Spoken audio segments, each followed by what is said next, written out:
आज हम पढ़ेंगे राष्ट्रपति को। संघ कार्यपालिका।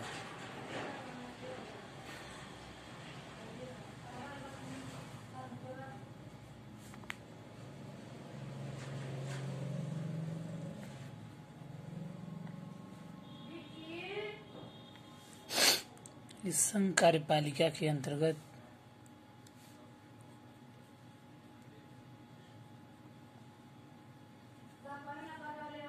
राष्ट्रपति,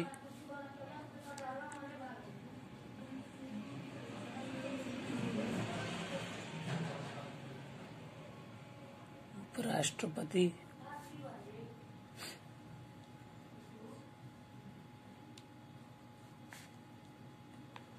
प्रधानमंत्री,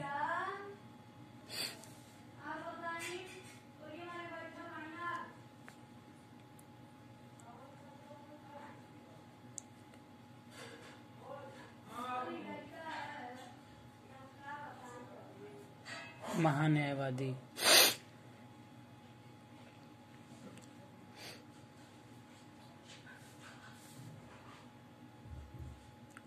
भारत में संसदीय शासन प्रणाली को अपनाया गया है।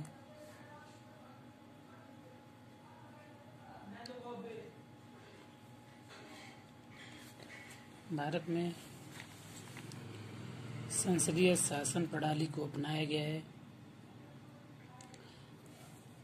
संसदीय शासन प्रणाली में दो प्रकार के प्रधान होते हैं।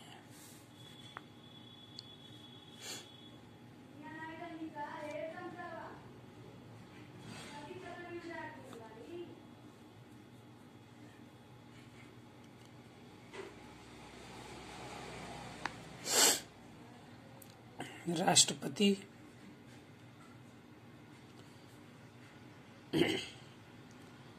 जिसे औपचारिक प्रधान, नामात्र अथवा प्रतीकात्मक प्रधान होता है। ये सरकार का वास्तविक प्रधान। मंत्रिपरिषद, इसका अध्यक्ष प्रधानमंत्री होता है और इसी की सहायता से राष्ट्रपति सत्ता का प्रयोग करता है, की सहायता से शासन करता है। संविधान के भाग 5 राष्ट्रपति 52 से लेकर 78 तक। संघ की कार्यपालिका के अंतर्गत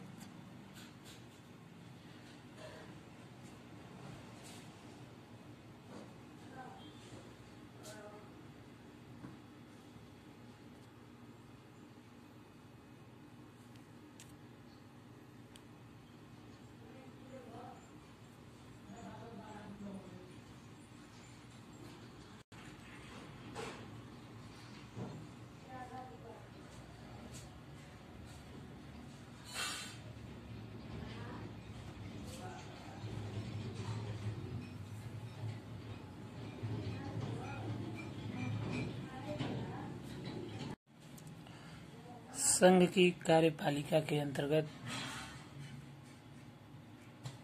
आते हैं राष्ट्रपति, उपराष्ट्रपति, प्रधानमंत्री, महान्यायवादी।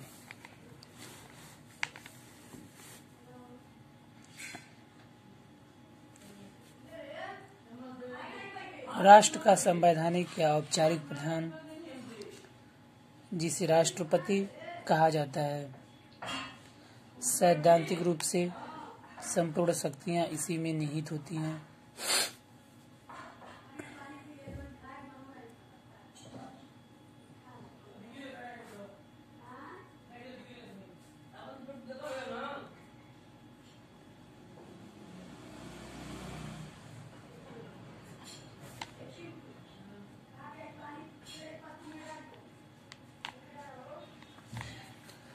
राष्ट्र का संवैधानिक प्रधान, जिसे हम राष्ट्रपति कहते हैं, सैद्धांतिक रूप से संपूर्ण शक्तियां इसी में निहित होती हैं, लेकिन व्यवहारिक रूप से वह किसी भी शक्ति का प्रयोग स्वयं नहीं करता, क्योंकि संविधान राष्ट्रपति को विवेक का अधिकार नहीं देता। अतः स्पष्ट है कि राष्ट्रपति नामात्र का या प्रतीकात्मक प्रधान होता है। यदि अमेरिका से हम कंपेयर करें तो देखें तो अमेरिका का अध्यक्षीय शासन व्यवस्था होने के कारण नामात्र की राष्ट्र का संवैधानिक प्रधान और वास्तविक कार्यपालिका प्रधान राष्ट्रपति ही होता है। दूसरे पॉइंट में हम देखते हैं सरकार का वास्तविक प्रधान।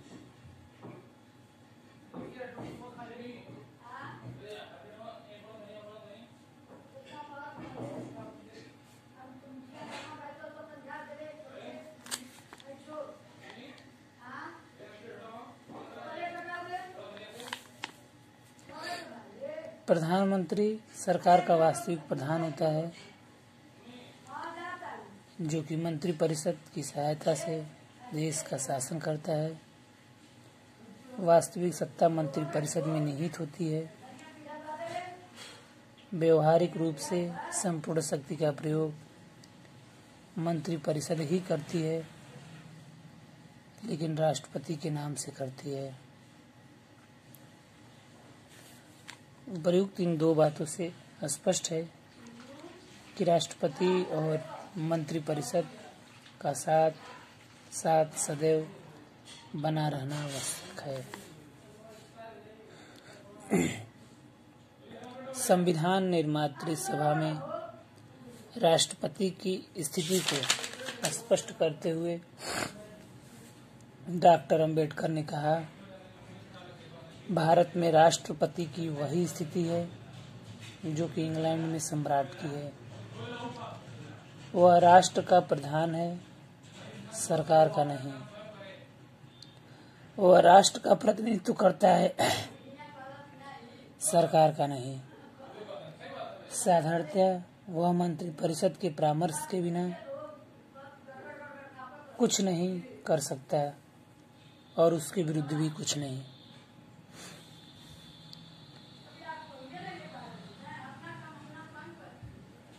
डॉक्टर अंबेडकर के कथन से स्पष्ट है कि संविधान राष्ट्रपति को विवेक का अधिकार नहीं दिया है, लेकिन अपवाद स्वरूप कुछ परिस्थितियों में उसे विवेक का अधिकार मिल गया है। जैसे चुनाव के बाद की स्थिति में प्रधानमंत्री की नियुक्ति का प्रश्न, लोकसभा में अल्पमत में आए मंत्रिपरिषद के परामर्श को मानने का प्रश्न आए इत्यादि। राष्ट्रपति के बारे में कहा जा सकता है कि राष्ट्रपति कोई व्यक्ति नहीं, वह संस्था है। वह राष्ट्र की एकता व अखंडता का प्रतीक है, राष्ट्र का गौरव है। कार्यपालिका संबंधित समस्त शक्तियां राष्ट्रपति में निहित है। वह राष्ट्र ही नहीं, राष्ट्रपति जो है केवल राष्ट्रीय स्तर पे ही नहीं,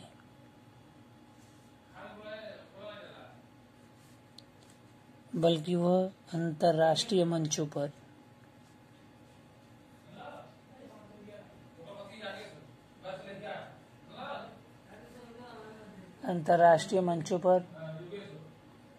भारत का प्रतिनिधित्व करता है। युद्ध और समझौते सब उसी के नाम से होते हैं। पद पर रहते हुए पत्रकार कभी भी इसे साक्षात्कार नहीं ले सकते। इसके वेतन एवं उसके भत्ते पर भी कोई आयकर नहीं लगाया जा सकता है। उसे किसी भी गलत कार्य के लिए भारत सरकार पर मुकदमा चलाया जा सकता है, लेकिन राष्ट्रपति पर नहीं।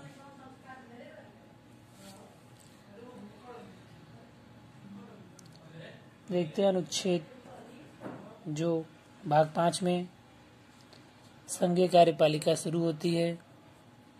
आर्टिकल 52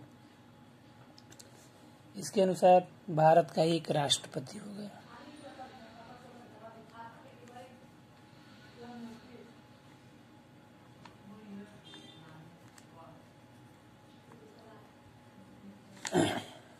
आर्टिकल 53 के अनुसार कार्यपालिका संबंधी समस्त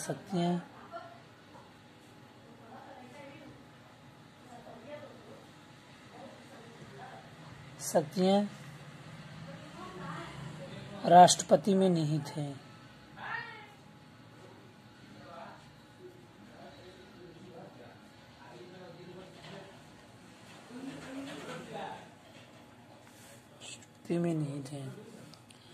इसका प्रयोग वह संविधान के अनुसार स्वयं अथवा अपने अधीनस्थ अधिकारियों के माध्यम से करता है। और यहाँ अधीनस्थ अधिकारियों का अर्थ है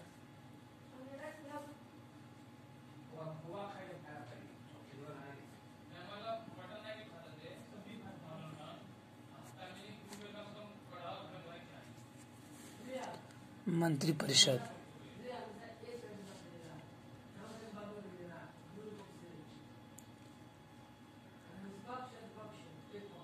अगले में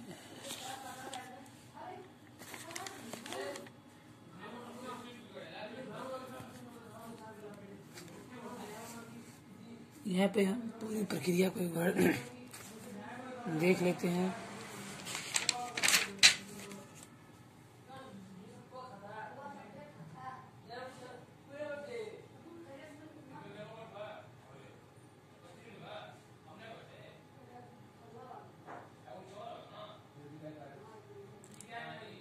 नोट्स चाहे तो आप लिख सकते हैं।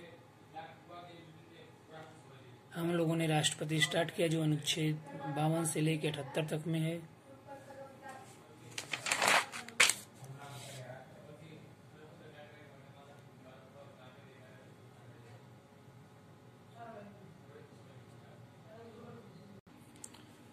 नेक्स्ट टर्म में हम पढ़ेंगे